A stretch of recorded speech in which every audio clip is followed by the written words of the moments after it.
ఐస్లాండ్లోని రేగ్జానిస్ ద్వీపకల్పంలో అగ్నిపర్వతం బద్దలైంది. భారీ ఎత్తున లావా ఎగిసి పడుతోంది. 4 కిలోమీటర్ల మేర శిలాద్రవం ప్రవహించింది. లావా కాంతులతో పరిసరాల్లోని ఆకాశం నారింజ రంగులో వెలిగిపోతోంది. అగ్నిపర్వత విస్ఫోటన దృశ్యాలను వీక్షించేందుకు స్థానికులు భారీగా సమీప ప్రాంతాలకు వచ్చారు. నైరుతి ఐస్లాండ్లోని రెగ్జానిస్ ద్వీపకల్పంలో అగ్నిపర్వతం మరోసారి విస్ఫోటనం చెందింది. భగభగ మండుతున్న అగ్నిపర్వతం లావాను వెదజల్లుతోంది. ఫౌంటైన్ మాదిరి మీటర్ల ఎత్తున నిప్పులు కక్కుతూ లావా ఎగజిమ్ముతోంది. పరిసరాల్లో 4 కిలోమీటర్ల మేర లావా వ్యాపించింది.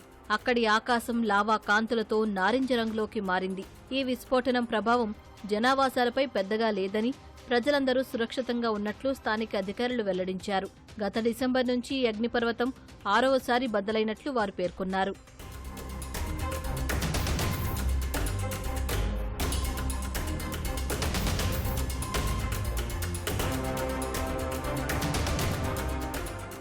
అగ్నిపర్వతం బద్దలైన వార్త వ్యాపించడంతో స్థానికంగా ఉంటున్న వందలాది మంది ఆ దృశ్యాన్ని వీక్షించేందుకు సమీప ప్రాంతాలకు వెళ్లారు. అటువంటి దృశ్యాలను ఇంతకు ముందెన్నడూ చూడలేదని, అగ్నిపర్వతం నుంచి ఎగిసిపడుతున్న లావా దృశ్యాలు భయాన్ని కలిగించినా ఆ అనుభవం అద్భుతంగా ఉన్నట్లు సందర్శకులు తమ ఆనందాన్ని పంచుకున్నారు.